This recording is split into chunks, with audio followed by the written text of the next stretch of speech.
Hello and welcome. Good evening to everyone joining us from South Asia. Good morning and good afternoon to those joining us from elsewhere. Welcome to the first India and the World webinar of this new year.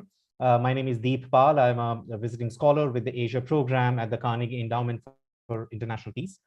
In this session, we will be focusing on the rising Ukraine-Russia tensions and their implications for India as well as for the wider world.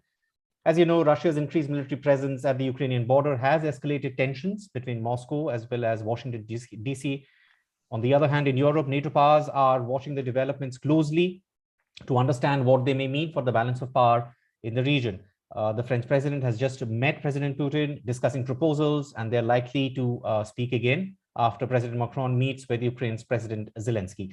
Now, India has been watching the developments quietly. However, recently, the government communicated its position on the situation, calling for a peaceful resolution through sustained diplomatic efforts for long-term peace and stability.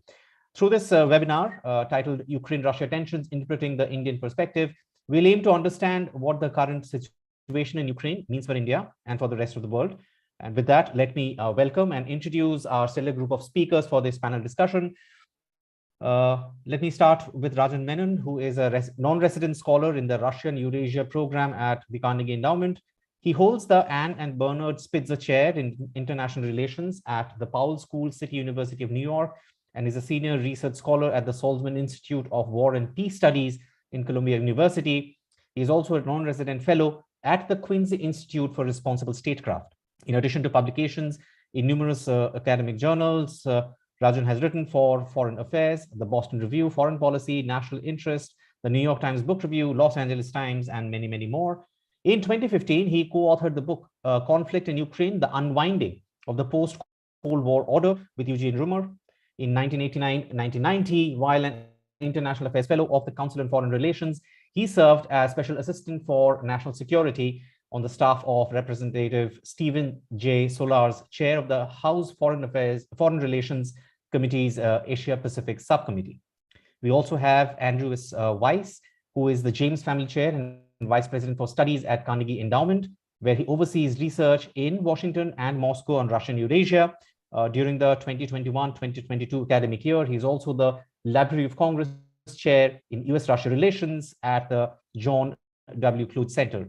Prior to joining Carnegie, Andrew was director of the RAND Corporation Center for Russia and Eurasia and executive director of the RAND Business Leaders Forum.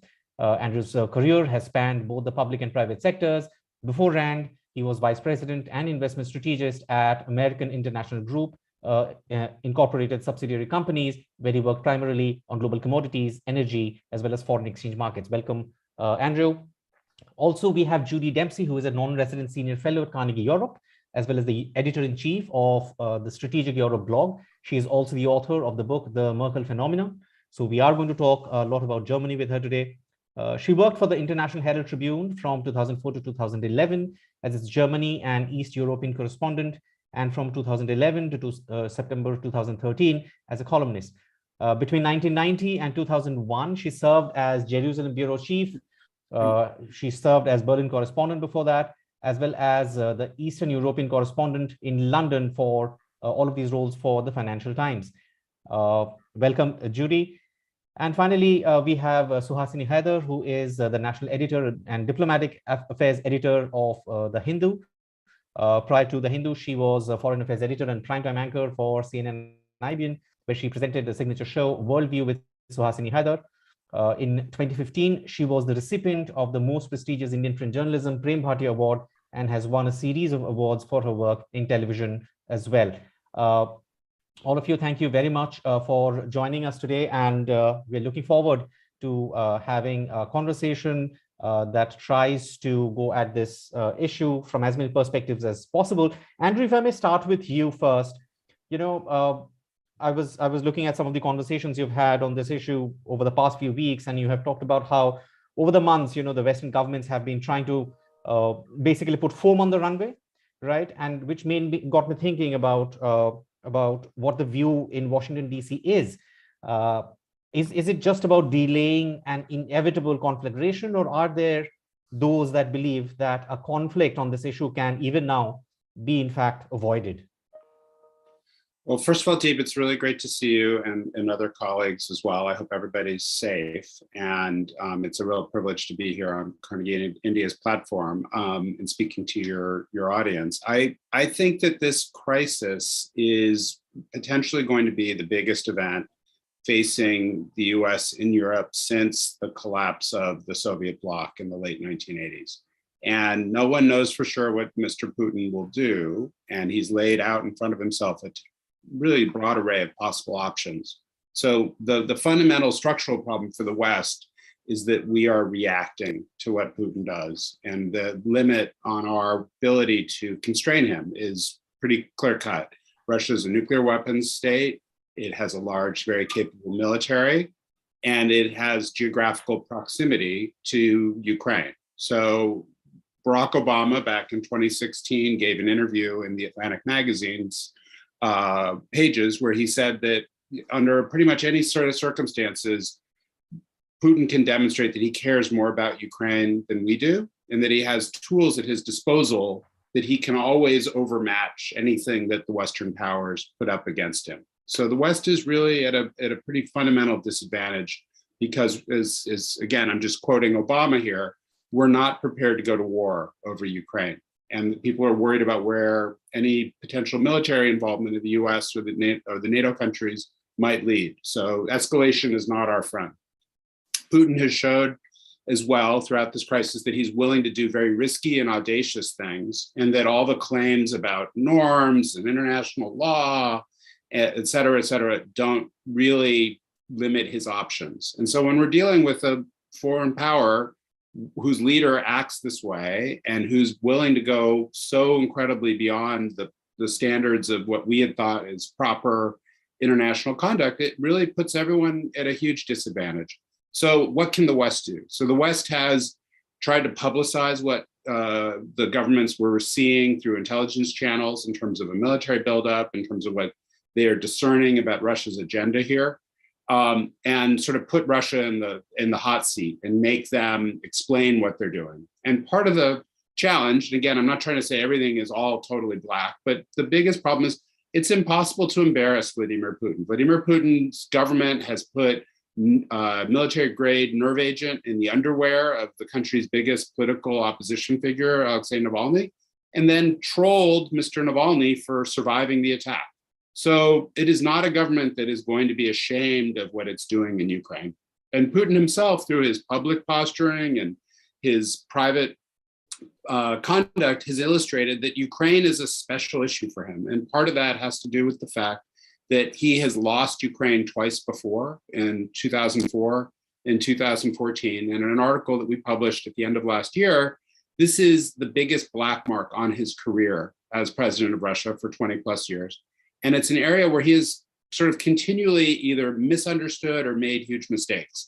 He keeps saying that Ukraine's not a real country. He doesn't seem to understand that the people of Ukraine have made fundamental choices about their identity and their desire not to be ruled by Moscow.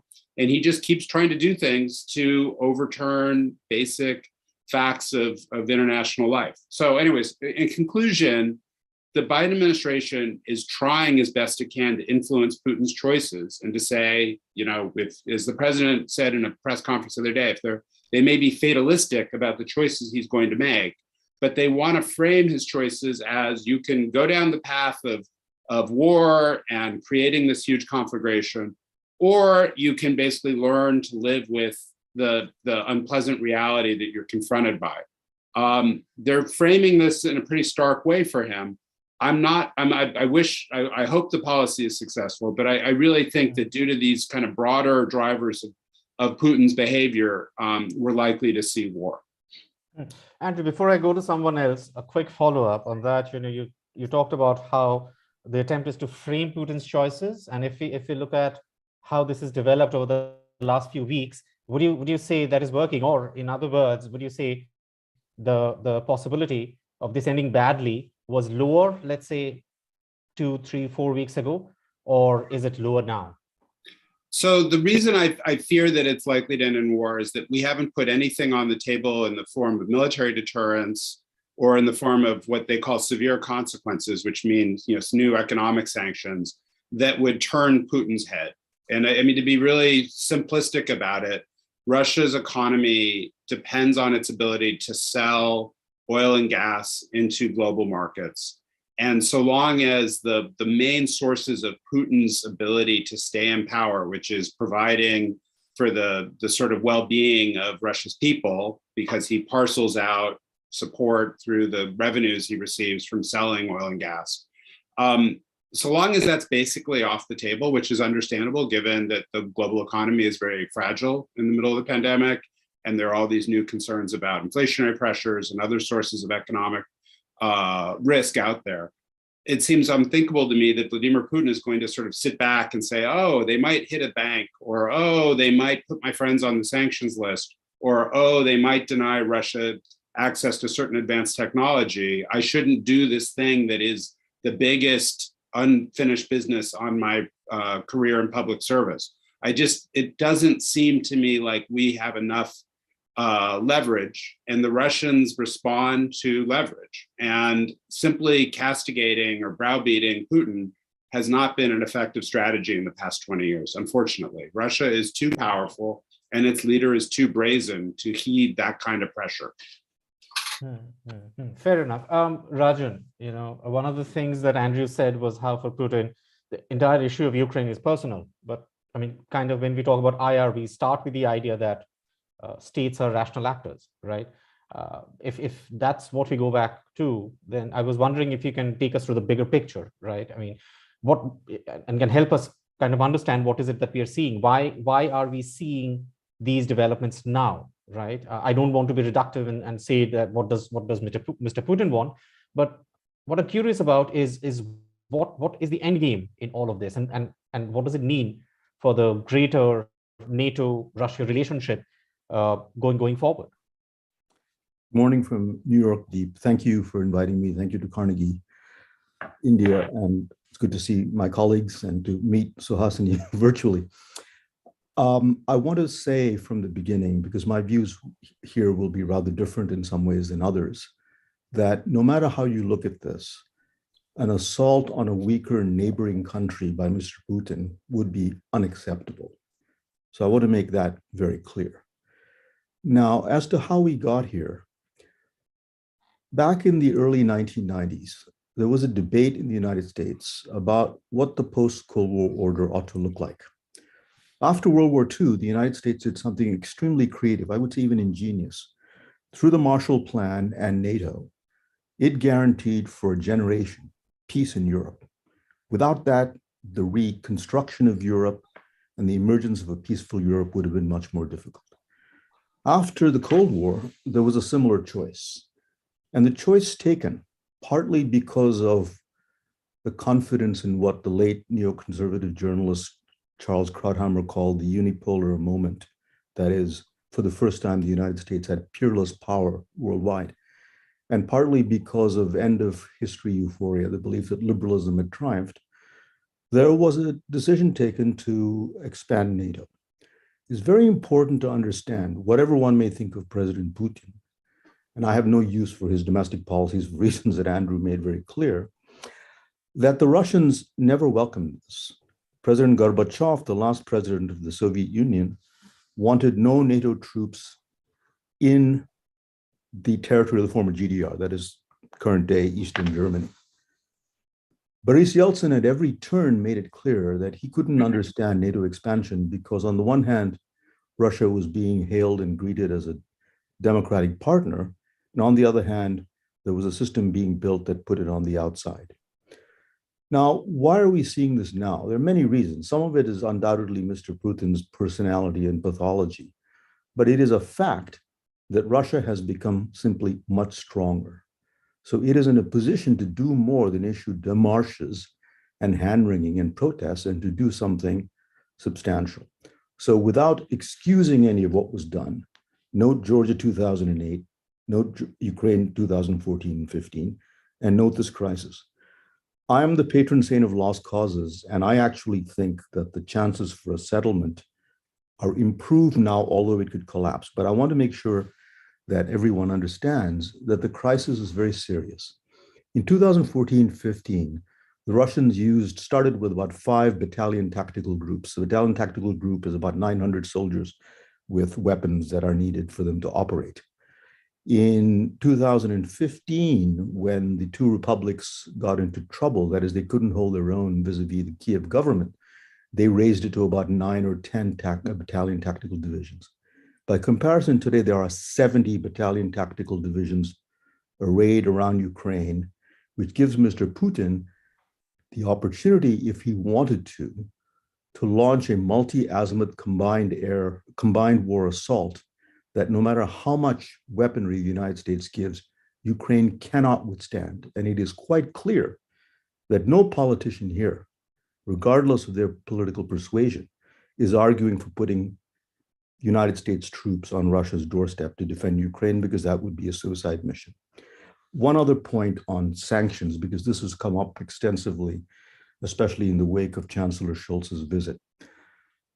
Mr. Putin doesn't want sanctions. Additional sanctions would certainly hurt the Russian economy. But let us remember that the Russian economy today is in rather different shape than it was in 2015. So Russia has now the 4th largest foreign exchange reserves in the world, about 638. Its debt to GDP ratio is about 18 to 20%, depending on what number you look. The global average is about 128. The United States debt to GDP ratio is about 228. Corporate debt is very low. There have been various workarounds on sanctions. Now, Nord Stream and sanctioning it and crippling Russia's oil industry, the problem with sanctions is the deeper you go and the wider you go, there are significant costs to others. The Russian population, which will be punished through no fault of its own, and of course, the Europeans. And I think Mr. Putin's very much cognizant of this. I have a rather different view, and I'll stop with this, of his penchant for risk-taking. If you look at the previous episodes where he used military power, in Georgia 2008, Ukraine 2014-15, Syria 2015, and most recently in Kazakhstan, although force was not used, they have been quite tailored to the situation. And this is not a man who behaves like a riverboat gambler. Could he on this occasion do so? Certainly. But based on the past, I would think two things: that he's aware that a military assault on Ukraine would essentially amount to burning his bridges entirely with the West. Even countries like France and Germany, who are in favor of some dialogue with Russia, would not have a leg to stand on. And while he likes the strategic competition with China, he would be pushed into a degree of dependence on China that I think he does not want. What he wants is an intermediate position.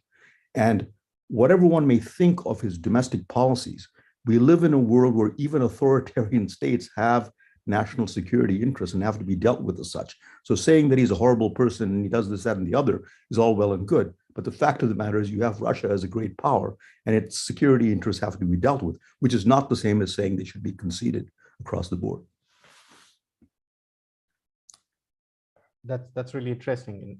And since you kind of came to Europe at the end, Judy, if I can come to you. Sure, the basic question is, what's the view from Europe? And as I say that, I'm thinking of Germany, right, which has kind of been setting this out in a way. The difference in behavior between Chancellor Scholz and now and Chancellor Merkel in 2014 is pretty stark in a way, which, given that he's new to the job, is in a way understandable. But what I'm curious about is what's that doing to the direction that Europe needs to take or needs to demonstrate as having? Thank you, Deep, for having me. It's my first time on this Carnegie India platform, so it's very exciting. It's very far away. Good evening, good morning, good afternoon, everybody. I'm based in Berlin. We have to get a couple of things straight about Chancellor Scholz. He's not a novice. This man is an extremely experienced politician. He's been a politician from his late youth. He's been mayor of Hamburg. He was the finance minister under Angela Merkel. This is the first point. Secondly, Scholz inherited Angela Merkel's ambivalence towards Nord Stream 2, this underground pipeline that brings Russian gas directly to Germany. This gas line was started in 2005, just when Schröder, the Social Democrat Chancellor, bowed out of office, handed over the reins to Merkel, and lo and behold, he became member of this Nord Stream consortium. This is a very old, controversial story.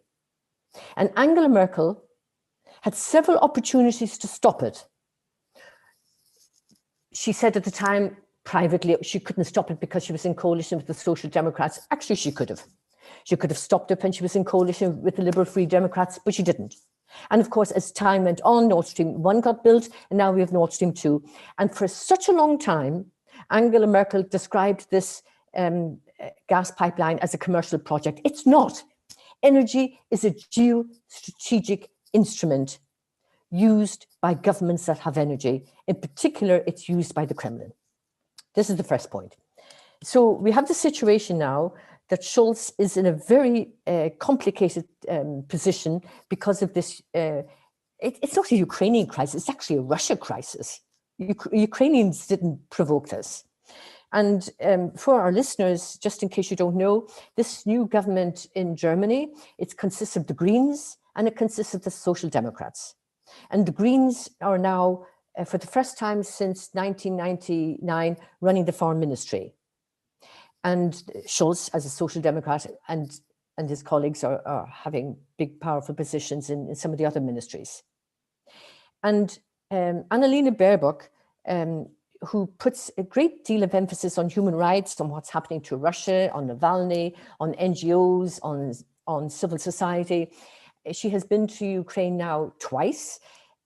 She has been trying to straddle a very difficult situation because the Germans will not arm Ukraine. We can go to that later.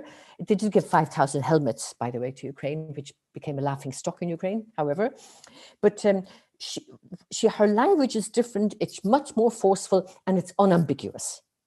Whereas Scholz, when he was with President Biden yesterday, was mealy-mouthed almost, a kind of extraordinary ambiguity or unwillingness to accept, as Andrew and Ryan said, the extraordinary seriousness of this situation. So, in a nutshell, before I move on to the next point, Chancellor Scholz is very reluctant to call a spade, and he thinks he can ride the American pressure and deal with it, and he thinks he can, well, have some kind of dialogue with Russia. You can't do both. You have to come up with a clear policy, not so much where the US stands or where Russia stands, it's where Germany stands. And the German position is simply not clear. And this is the weakness of the European Union. The European Union is actually quite divided over how to deal with Russia. And one can understand why. The Central Europeans, Poland, the Baltic states, Sweden, Finland, they know exactly what the threat is. The threat is the security of their eastern flank, full stop. We see this in Belarus. We see this now in Ukraine. And they understand Russia much more, of course, than the southern members of the European Union, because their threat perception is different. It's migration, it's the Middle East, it's the Maghreb countries. And since Britain is now out of the European Union, the two most influential players inside the European Union are France and Germany. But because we don't have an Angela Merkel, who speaks fluent Russian and who used to regularly speak with Putin and try to understand what he was getting at, we have actually at the moment President Emmanuel Macron taking the center stage in European politics. It's very important when I mention saying this, the center stage, because the leaders of the European institutions are very, very weak and they're not taken seriously, especially not the head of the so-called Foreign Service, the External Action Service, Josep Borrell. He was just floored by his counterpart in Moscow several months ago, Sergei Lavrov, who just dismissed the EU.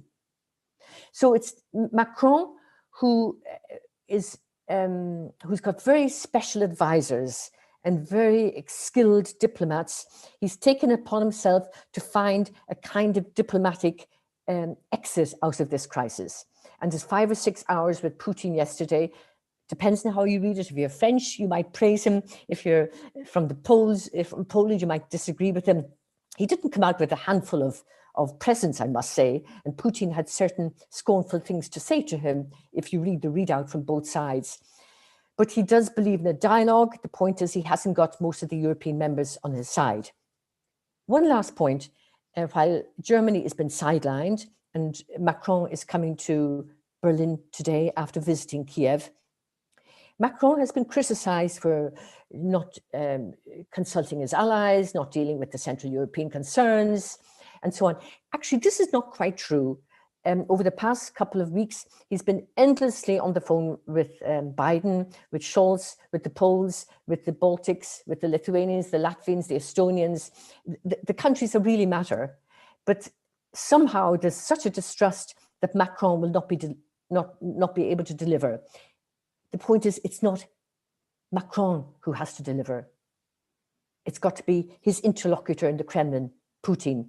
And as our speaker said, we simply don't know what gamble Putin is actually willing to take. One final point. Germany, and I'm not going to hark back on historical reasons or how they see Russia, but Germany sees Eastern Europe through the prism of Russia. And until this changes, Germany, as part and the biggest country in the European Union and Germany will not have a clear-sighted idea of what kind of strategic policy they want with Eastern Europe. They don't even have a strategic policy for Russia, but for Eastern Europe, just try to psychologically separate Eastern Europe from Russia. And this has not yet happened. And on this point, because they see Eastern Europe and Ukraine through the prism of Russia, they have an unspoken sentiment, and some politicians have said this, that somehow we can understand Putin having legitimate interests over Ukraine. The bottom line is that Putin does not want a democratic, successful Ukraine. And that's his red line. And he will do anything probably to stop this from happening. Thank you. A lot of interesting points there, Judy, and I'll come back to some of them, including the thing that you've written about as well, right? The difference between EU and NATO in how they look at Europe and Europe looking outward. But before that, Suhasini, if I can come to you, right? So, I mean, this is obviously understandable that India is stuck in a difficult place. On one hand, you have Russia, longtime friend, though the relationship has kind of been limited to certain aspects for a while now. On the other hand, US, important for more reasons than we can count, especially given the geopolitics of the region. What I'm trying to understand is what does this deteriorating relationship between the two? What does that mean for India, especially, but not limited to obviously, its relations with Europe or even the US? Well, certainly, Deep, and thank you for inviting me to this very esteemed panel, because, of course, as we heard each of the speakers talk about real concerns in each of these capitals, New Delhi doesn't have that immediate threat to worry about, nor is it an treaty ally partner, nor is it involved in any way in a possible conflagration between Russia, NATO, Ukraine, and all the rest. But India has been watching the situation with dismay and considerable discomfort for 2 months now. And there are several reasons for it. And there's one big reason and then 3 other reasons, which I'll go through quickly for you. The one big reason is this kind of geopolitical rebalancing that any kind of conflict between the West and Russia at this point means. Now, regardless of whether Mr. Putin follows through on threats or comes through on what the UK believes he is about to do, which is to even change the government in Kiev and that sort of thing. And regardless of whether the West reacts to that. And also, of course, in the most hopefully likely scenario of diplomacy working. And we have seen the Normandy format making some progress, expected talks in Berlin as well. Now, so regardless of whatever that outcome is, the increased amount of tensions between these Western countries, and this basically means the US and the EU, and those parts of them that make up NATO, is going to affect India in several ways on the geopolitical map. The first is, of course, it creates a world war scenario. I know I'm using that term very loosely, but it does create this idea that there is Russia, and increasingly Russia with its allies like China, Central Asia and the rest, against this Western kind of coalition as well. Inevitably, India is made to choose in these circumstances, which it is not comfortable doing, because India prefers to be on good relations with as many people as they can. And you saw a little bit of this at the UN Security Council, where a procedural vote, which was really about whether a discussion on Ukraine should happen or not at the UN Security Council, ended up with India abstaining. Russia actually thanked India for its abstention, because in UNSC parlance, abstention normally tags up somewhere with the nose. Russia lost that vote very badly. Only China voted along with Russia. 3 countries, including India, abstained. The rest of the 10 actually wanted the discussion. The discussion went through. But it constantly, if that happens on a daily basis, it constantly makes India needing to choose. The second part of that is it moves the focus away from where India is seeing its biggest threat, away from its biggest threat to, in a sense, one of its biggest friends, Russia. The biggest threat is, of course, China.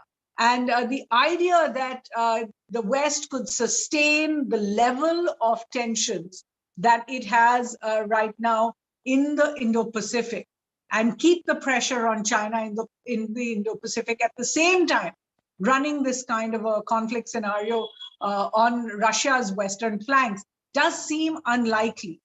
We do understand there is a Quad ministerial happening this week as well, but the focus has been taken away from what India sees as its greatest geopolitical threat right now, and that is at the line of actual control, 100,000 troops along the boundary on both sides there.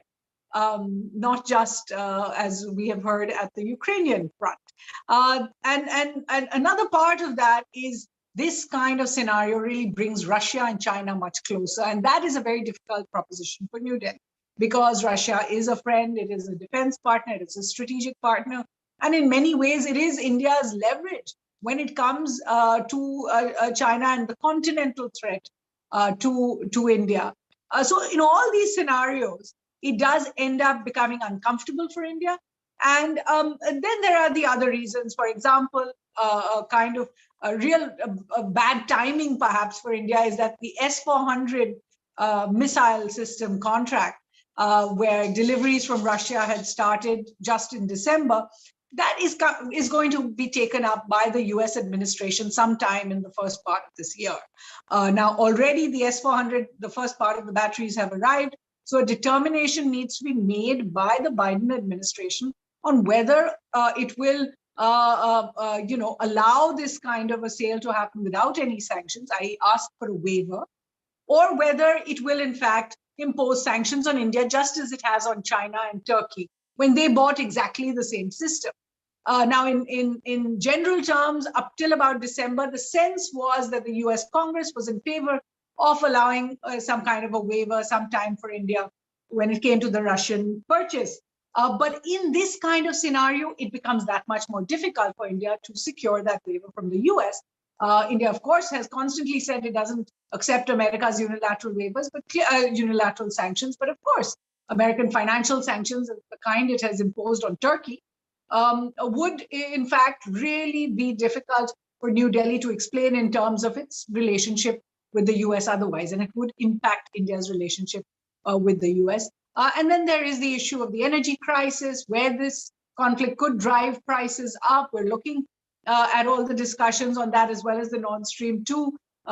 Analysts saying it could go up to $125 a barrel. This is all going to affect India, particularly as India has already given up its cheapest oil source, i.e. Iran, under threat of different sanctions from the US. So it makes all of this a much more difficult prospect, not to mention the last point, which is, of course, Indians in the region. There are a lot of Indian medical students, particularly in the Ukraine, about 20,000 actually, and India would have to start thinking as the US has about its citizens over there as well. So even though India is very tangentially involved in any kind of a situation there, its relations with the US, its relations with the EU, all of which are growing, and its traditional ties with Russia, put it in a fairly difficult spot.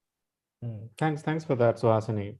And in fact, we have a lot of questions already coming in on the various perspectives, including on India's. But I'm going to use my moderator's prerogative and go through a couple of other questions that I have for the speakers. But if you have joined us, or either on Zoom or on any of the various social media accounts that Carnegie India has, please feel free to send us your questions either on the comment box, or if you're on Zoom on the Q&A box. And our team is going to have them my way, and we're going to start with the viewers' questions in just a minute. But Andrew, the entire keeps coming up, right? When you talk about this, and I'm curious as to how does that change, if at all, how does that change the stakes for the US? Your first part of your question broke up, Deep. Could you? Yeah, I was wondering about how the China-Russia part of this question, how that changes the stakes or the thinking for the United States. I don't believe in this case that the policy process on Russia runs through Biden administration officials' views of China. I think that the two sides of US policy are basically harmonious. I think that there's not a lot of, on the one hand, on the other hand, thinking going on. Clearly, there's a desire to reorient the US national security apparatus to focus on China, which is such a broad set of challenges and which demands so much out of the United States national security apparatus. And to the extent that, there's only 24 hours in a day, and I'm sorry to be sort of simplistic about it, but if the US National Security Advisor has to allocate 2/3 or 3/4 of their time to managing a crisis with Russia, and they're doing this now for the second time within 12 months, it is both, it's just it's sort of an irreducible challenge for that person. And if you extrapolate it and you think about the other key members of the national security team, the CIA director, the Secretary of State, the chairman of the Joint Chiefs, the defense secretary, their bandwidth is now swamped by Russia and Ukraine related problems. So they just have fewer minutes to allocate to deal with China. So I think there's a net negative in terms of the ability to execute and formulate more effective policy to deal with China. It gives China basically more running room and more ability to do things that the US is either not responding to, or for the US to be less capable in sort of shaping the environment. But the Russians are just masters at making us deal with them on their terms and commanding our attention. And Vladimir Putin has done this now twice in the course of 12 months, and it is infuriating, not least because Joe Biden in the previous crisis, where we came pretty close to war in March or in April of last year, responded with this kind of hand of openness to Vladimir Putin and saying, I'll meet you in Geneva, we'll have a summit meeting. And he took a lot of political heat in the US for that. So there's a lot of domestic political considerations, I think, informing the Biden administration's policy, which is that if they do anything that looks like they are chasing after Putin, or they're putting their political capital into negotiating with him, they potentially either risk looking like they were ineffective if Putin just goes ahead and escalates the crisis, or overly credulous and overly trusting if they put their political capital on the line and they say, we worked it out with Putin, here are the following steps we're going to take to assuage his concerns. So the Biden administration doesn't have a tremendous amount of maneuver room to do the things that we were talking about earlier, like how can you possibly, as Raj was saying, adjust the European security landscape to deal with the fact that Russia is now more powerful and also feels that it doesn't like the existing status quo. So, I feel like in sum, on China, the administration probably has a much stronger sort of idea of where it wants to end up and what it wants. And with Russia, it's simplistic. It just kind of wants Russia to go away. And it really would like not to deal with this problem. And it would like to be able to kind of push Russia off to the sidelines of US foreign policy. And Putin has no intention of going there. Andrew, was curious how the China-Russia alliance changes things for the US. The Putin-Xi summit that we saw happen recently. How does that complicate how the US? You said the US would love for Russia to go away, right? To not have to deal with this problem, right? So obviously, when China joins the equation with Russia, that complicates matters. Yeah, no, you're right, Deep. It certainly does. And just in terms of a small history lesson here, in 2008, Raj mentioned earlier there was a war between Russia and Georgia. And at the end of that, the then president of Russia, Dmitry Medvedev, was meeting with colleagues from China, India, and other members of the Shanghai Cooperation Organization. And the Russians demanded that Beijing recognize the independence of two breakaway territories of Georgia. And the Chinese said, no way, that's not acceptable. And in 2014, Russia also wanted Beijing's support for the annexation of Crimea, and the Russians were told no. So China had these core principles of territorial integrity, respect for non-intervention of foreign powers in domestic affairs, all those sort of core principles of Chinese foreign policy. And they've now been pretty clear in their public statements, including in a phone call with Tony Blinken about a week ago, that they're on Russia's side on some level, and that Russia has reasonable concerns, to use the phrasing in a set of public comments from the Chinese foreign ministry, that need to be addressed. So to my mind, the fact that the US can't ignore is that China is now providing a level of diplomatic cover to Russia in this crisis. And it's not that China will necessarily do very much. It's not that China has, capabilities that it's going to put at Russia's disposal. But the two countries are much more closely aligned in their opposition to what the US demands on issues that come up. And that, in some ways, they both have this horribly antagonistic relationship with the United States. And that overrides even core foreign policy principles like the ones we were just talking about a second ago. So it's more complicated for the US, but the US keeps trying to put a brave face on all this. And if you look at the comments from the National Security Advisor on Sunday, Jake Sullivan, he sort of says, China's not carrying water specifically on Ukraine for the administration, for the moment, because it wasn't included in the lengthy statement that the two leaders issued at their meeting in Beijing. I think that's probably putting the best gloss on what is overall an unfavorable situation. Judy, you wanted to come in? Yeah, very briefly. These contributions are very, very important. And Suhasini, I would like to suggest one thing. I mean, India has this very difficult tradition of balancing always, and it doesn't want to take sides. But what we are seeing now taking place between Beijing and Moscow is actually a realignment of the post-1945 era. This is clear, even the post-1991 end of the Cold War era. And because this realignment is taking place, it really falls on the West to redefine its own geostrategic interests. And we're not just talking about EU countries, we're not just talking about NATO countries, we're talking about a broader definition of the West. And this must include India, it includes Southeast Asia countries, includes Australia and New Zealand, and of course Canada, it is in NATO, and Latin American countries, African countries. And I think this old image we have of the West, it's a very old-fashioned, static one that somehow is trailing the kind of shifts that are taking place between Russia and China.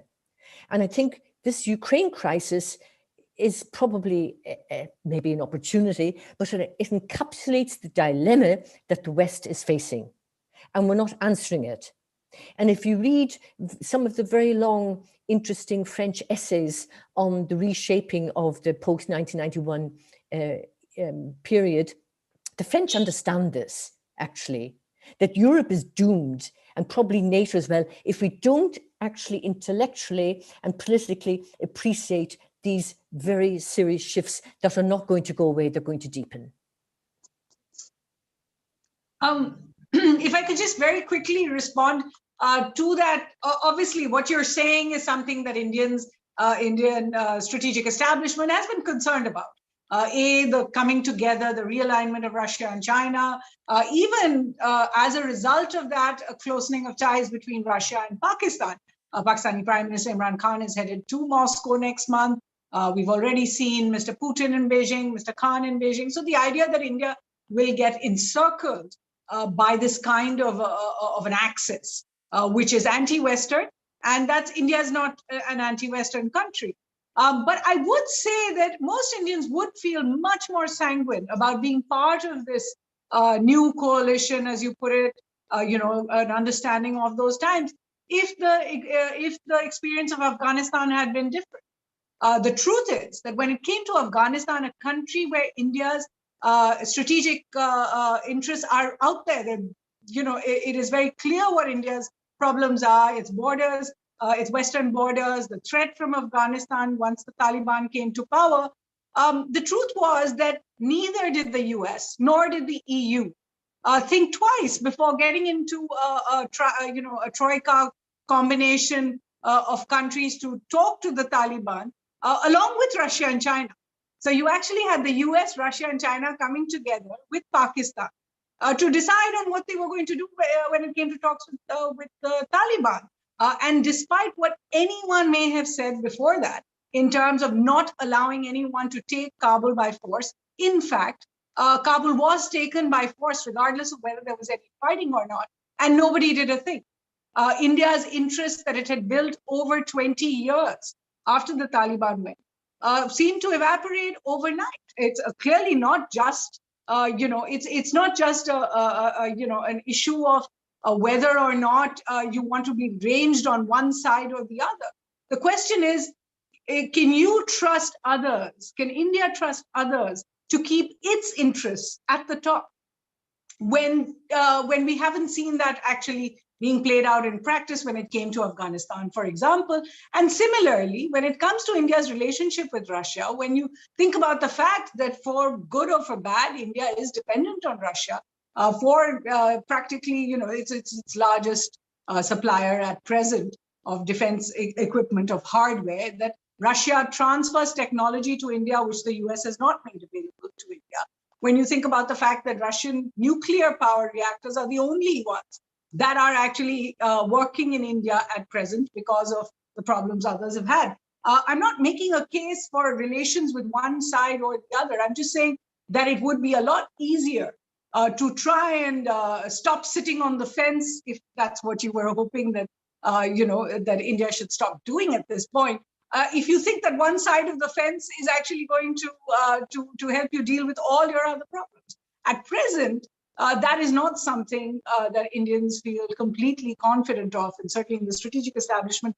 That is why there has been a hesitation in calling out Russia or criticizing Russia. And I can point you to back in 2014, when even during the Crimean crisis, India never once criticized Russia. And in fact, we had a statement that basically said that that the legitimate interests of Russia must be taken into account. A similar sort of statement coming this time, that the legitimate interests of all parties must be considered. So Hasini, you mentioned Afghanistan, which is absolutely fair. And what we saw unveiled last year in Afghanistan did not give India any reason to be comfortable. That's on one side. But on the other hand, coming out of this, a China-Russia alliance or potentially a Russia-Pakistan getting closer, right? None of these are outcomes or options that India can be comfortable about. So where does this take India's options going forward? for the moment, India's option is to protect its own interests as best it can.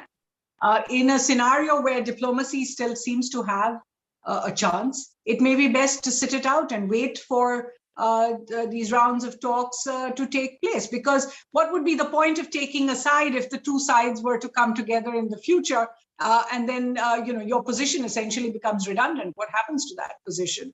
So I think that is where the scenario is at present.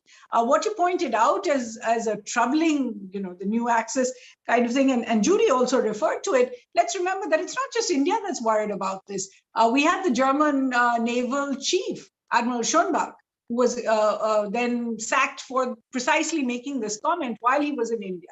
Where he said that, our real threat is not from Russia. The real threat is coming from China. And the more that the West squeezes Russia or makes Russia feel insecure, the closer it is going to get to China. And it is going to get that much more difficult to have them, to be able to hold them to account, as it were. And if you saw the US State Department's statement this week, when they spoke about Mr. Putin and Mr. Xi meeting in China, they had a very interesting construct. They said this was an occasion, this was an opportunity for China to impress on Russia to be more responsible when it comes to the international sphere.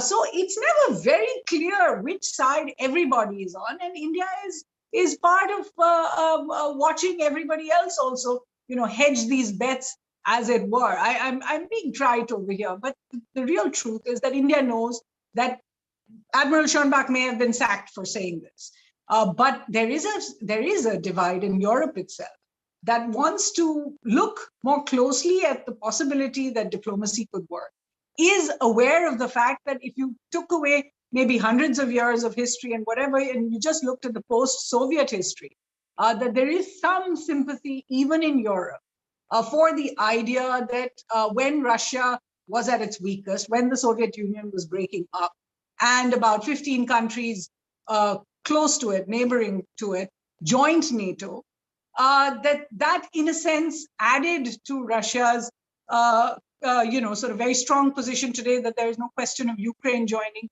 as well. There are those that feel that it is possible to give some kind of security guarantees on both sides in order to ensure that this is not necessarily, an either-or situation. So I don't think India is that isolated in trying to sit back and allow talks to have some kind of an impact. Judy, I'll come back to you for a quick response. Can I just jump in here? Let's get something clear here. Schönbach's statements about Russia were verging on in terms of racism vis-a-vis China, first of all. And secondly, this German admiral was actually legitimating the illegal takeover of Crimea. These are 2 points. But most fundamentally, Suhasini, we are getting at the sovereignty and independence of countries. They are independent and sovereign, and the West, Europe, NATO, and Putin and China has to uphold the sovereignty and independence of these countries. These countries are not commodities that you can put 150 to 120,000 soldiers on the border and intimidate an independent country. This is what is at stake. This is the Helsinki Final Act. This is territorial integrity, and it's been challenged repeatedly by Russia. And I think we have to keep these things firmly in our mind when we're actually dealing with the diplomacy and trying to get out of this crisis. It's the territorial integrity, sovereignty, and the free will of these people to be independent. Okay, I'll come back to you, Judy, and that's a really interesting perspective, and I mean, I was thinking of the German Ostpolitik also, but I'll come back to that. I'm going to take some questions that we have been having, and Andrew, the comment about China and Russia and so on. There are a couple of questions that are essentially asking if the Chinese statement after the summit, or even after the meeting with Mr. Blinken, if that kind of, it's fair to draw kind of a comparison with China's approach to Taiwan, and in this case, your thoughts? So I'm not an expert on China, and so I don't want provide a set of prescriptions about how to manage what is a very complicated issue. Last week, Carnegie's Washington arm hosted a discussion with Evan Feigenbaum, who runs the Asia program. And he made a really good point, which is that Americans are thinking that some events in Ukraine will translate to a very specific event, like a day in China's policy towards Taiwan. And he basically sort of said that the Chinese all-of-government pressure campaign, which brings together economic, military, political, and other tools vis-a-vis Taiwan, is an ongoing, long-standing part of Chinese policy. And Americans are wrong to think that it will sort of change on a single day as a result of what Russia's doing in Ukraine. And so there's an all-out pressure campaign that the US and Taiwan are dealing with in that cross-straits dynamic. And the other point that Evan made, and again, I'm just paraphrasing and probably not doing a great job of that, is that the Chinese also reckon with the possibility, the high likelihood that the US would be involved in some form of a military conflict over Taiwan. So none of that is the case with regard to what we're witnessing in Ukraine. The situation is just quite different.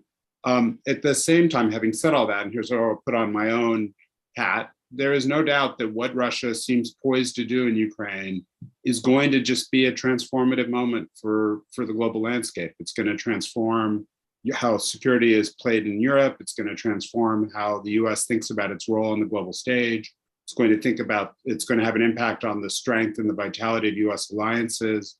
And then it's going to force certain resource decisions on the part of the United States, because the demands for the US to bolster our allies, particularly countries that are along this eastern flank with Russia, are all going to be demanding more of the United States in the wake of any new military escalation in Ukraine.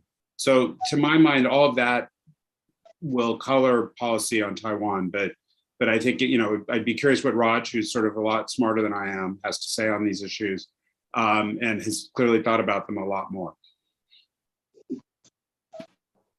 Rajan, if you want to respond to that, and I also have some questions for you coming in.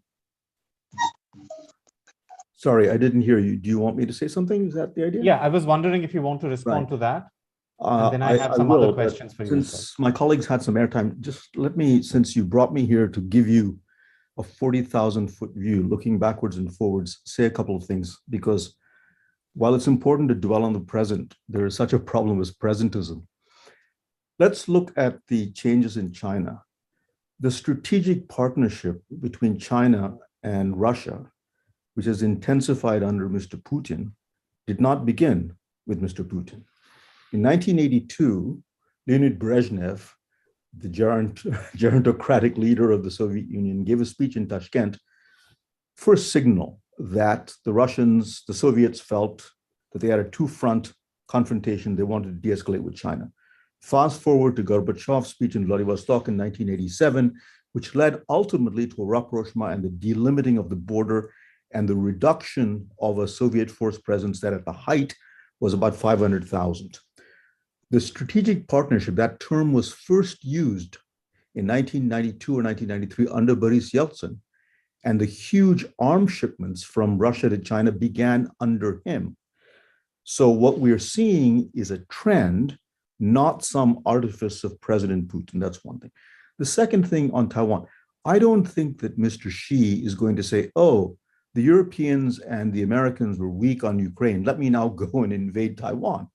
He will look at the balance of forces in the region, the cost and risk. So this idea of some kind of domino theory or this vacuous concept of credibility that the Washington foreign policy establishment is in love with, I don't have much use for.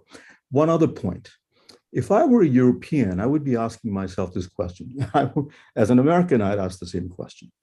When NATO expanded to the east, it went from 16 members at the height of the Cold War to 30 today.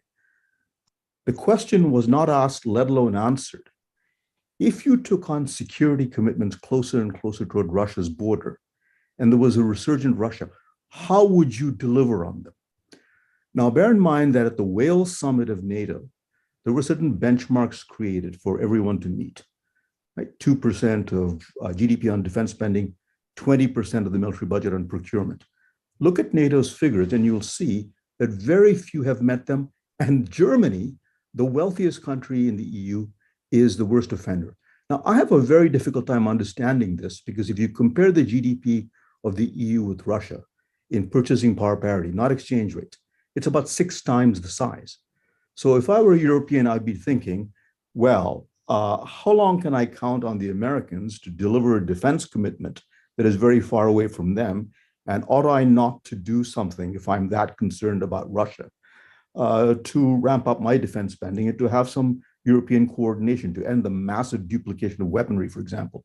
Because inexorably, whether the Europeans like it or not, American resources and attention are going to swing toward China. For all the fuss about Russia, it is not Russia that is seen as the threat to a Pax Americana. It's China. And that is going to be the center of attention. So the Europeans have a big question, right? What is the residual American commitment going to be? And if it's going to be less rather than more, what is the European answer? And I don't see anything. And part of that is kind of the strategic infantilization of Europe because you've had an open-ended security guarantee from the United States. And the status quo is very comfortable. So I don't have much sympathy, frankly, for a continent that is so wealthy, so technologically proficient, says there's a clear and present danger, but won't do anything about it. Rajan, if I can stay on with you and stay on with history, in fact, and talk a little bit about the Minsk agreement, which has kind of been unimplemented. And we have a couple of questions which are asking if something along those lines, a process like that, do you see stakeholders in this having an appetite for something like that to maybe somehow bring this crisis down? Do you think that is possible? So as you know, Deep, there was a recent meeting of the so-called moribund Normandy format. Mm-hmm. That is a framework under which the Minsk II Accord that provides for autonomy ill-defined to the so-called republics that Russia has suborned in the Donbass would be worked out, followed by Ukraine's control over its border, and then elections internationally supervised in the republics themselves. And I use the term republics in quotation marks because they're anything but sort of cat's paws of Russia.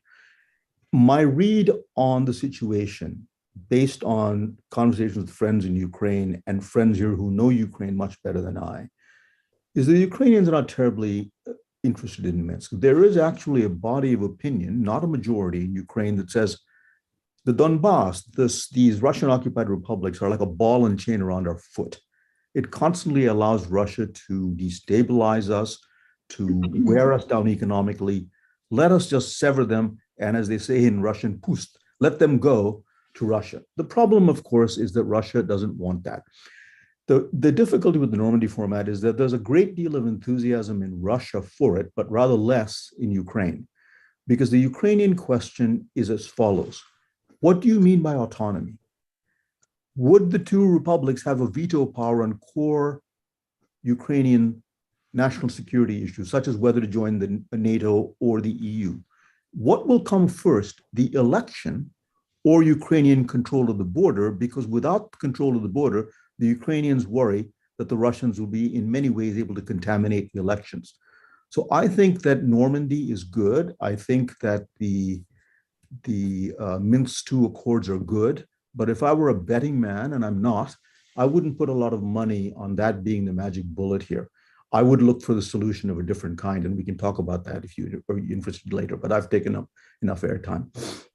Okay, so another question, and which kind of rounds up, and I'm going to come to all of you with this one, is about the Indo-Pacific, how the US and Europe deal with this question that we're seeing unfold in front of us.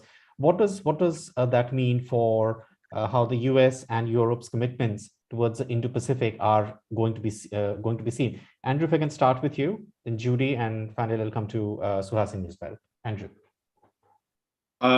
So again, with the stipulation that I'm anything but an expert on Asia policy, there are these big drivers of US policy that will continue and that will be amplified irrespective of what Russia does in Ukraine in the coming days.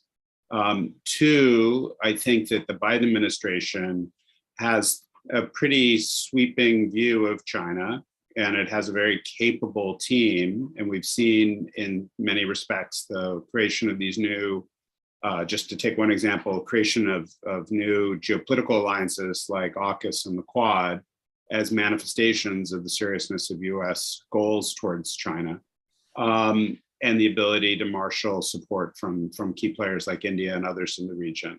So to me, the question, I guess, is more, will there be sources of danger and conflict in Asia theater? Yes. Will the US put significant resources behind managing those threats? Yes. Will Russia try to capitalize on America's preoccupation with China to sort of make American officials, and particularly European officials, super nervous that this new alliance between Russia and China could have an impact on US threat perceptions or European threat perceptions? I think yes. And so I would just point out, just not maybe not obvious to everyone watching, that there's a significant segment, particularly of European policymakers, who respond to the Russian signaling about the new friendship with China. And even though Russia is very much a subordinate partner, and the relationship between Russia and China is very asymmetrical, where China has the upper hand in most respects, it scares European policymakers. And European policymakers, and I saw this comment just, I think, yesterday from the French finance minister, Bruno Le Maire, where he says, you know, this would be horrible if we have Russia in China's pocket. And that, you know, it sort of feeds an instinct among Europeans that we have to pull Russia away. We have to give Russia presence to sort of beat China and sort of, you know, pull Russia and China apart. I think that is a fundamentally flawed reaction to this situation. I don't think there are presents that we should be offering Mr. Putin, and I don't think we have the ability to drive a wedge between Russia and China. There's so many bigger drivers of that relationship that are going to be long lasting. And it would be a foolish proposition. We saw this in the Trump administration, where officials dedicated themselves to the notion that we could drive a wedge between Russia and China. I think that would be a real waste of effort in the current situation. Okay, Judy, same question. Yeah. How Europe reacts to what is happening now, and how that affects how its commitments and promises towards the Indo-Pacific are seen. Yeah. Thanks, Stephen. Andrew, thank you for those. You know China better than you say you do. It's very interesting, the geostrategic. Okay, a couple of things. Europe has been very slow to waking up to the Asia-Indian geographical context and the security interest there. The one country that takes the region seriously has been France. And as you know, Suhasini and Ryan, they do military exercises, intelligence sharing, training. It's very, very important, this Franco-Indian military relationship, and it's not new. It's been developing slowly but consistently. And so when AUKUS was signed, the French were very annoyed, particularly at a time when the French and American military intelligence and security establishments work really closely together. So Macron was pretty disappointed. But I think Washington and Paris now have mended the ways on this. But under a kind of French guidance, the European Union now are trying to devise a strategy, realizing that they cannot always be inward-looking, that they have to look at the bigger picture of India and the Indian position in that part of the world. Why? Because of China. And because the other countries in the region would like this as well. It's going to be very, very slow for the EU to really make an impact, but it's been pushed along by France, and I think this is going to be very important. So this is a new area, but at the moment, everybody knows that European Union foreign policy is not what you call thriving. Suhasini, same question. If you can address this from South Asia, from the region. The commitments and the promises that US and NATO that they have made towards Indo-Pacific, when seen through the lens of current developments, what does that do to them, for players in South Asia, India, and others?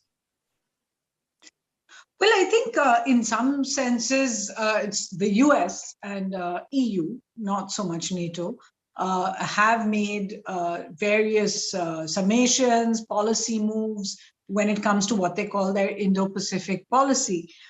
India has been a part of many of them, has been trying to, in fact, broad-base the Indo-Pacific policy so that there is a broad-based understanding that the waters of these two oceans cannot be strained by aggression from any one country, basically meaning China.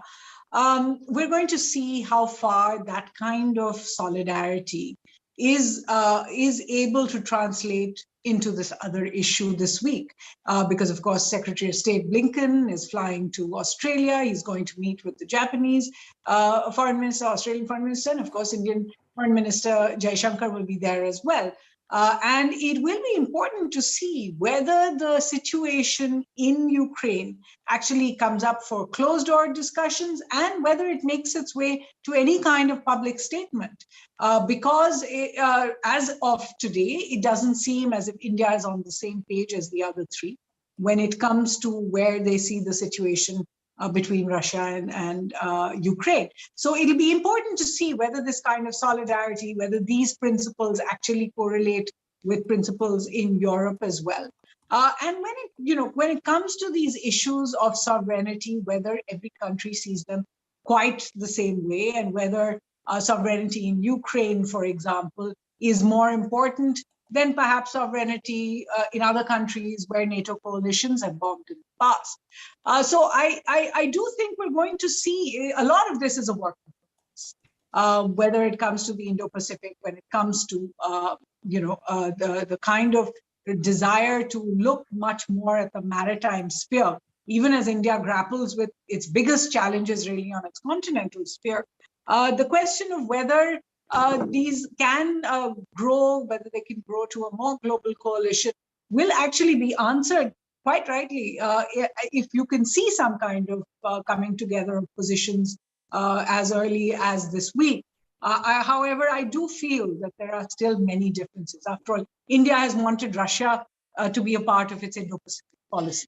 How that translates, I'm not quite sure, because Russia itself has issued statements denigrating even the concept of an Indo-Pacific.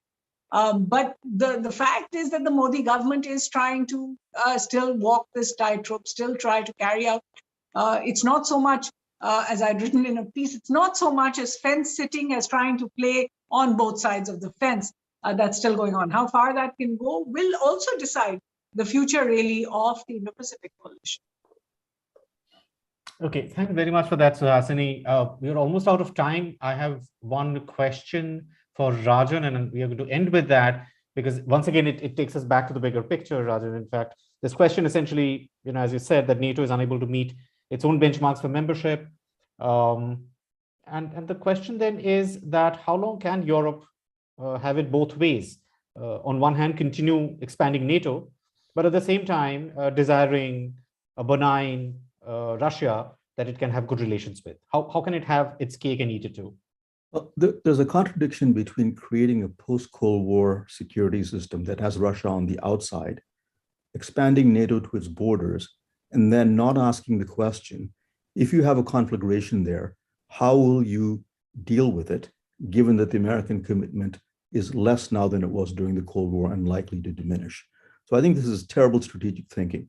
If I may very quickly, whether it's the Europeans or India or the Quad or AUKUS, color me deeply skeptical when it comes to actually balancing China's presence in East Asia.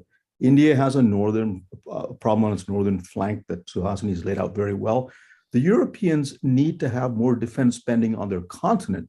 Which one of them really is capable of projecting and sustaining forces in the Asia-Pacific in the event of conflict? Not even Australia is. So I think this is kind of a fantasy. If you talk about diplomatic engagement, that's one thing. But if you're talking about really balancing a resurgent China, it's an American game, which is why more American resources are going to move to the Asia-Pacific. I think the idea that the Europeans are partners in balancing China, or that even India at this point can add very much on China's east coast, or the Australians, is a fantasy unless something really changes dramatically. Right. Raja, thank you very much for that. And I'm afraid with that, we'll have to end. We're absolutely out of time. Thank you very much, Suhasini, Judy, Rajan, and Andrew for joining us, and hope to have you for more conversations soon. Thank you, everyone, for joining us. Please stay tuned. We will have more editions of India and the World, and we hope to see you there with us. Have a good evening. Thank you, everybody. Bye-bye. Thank you. Bye.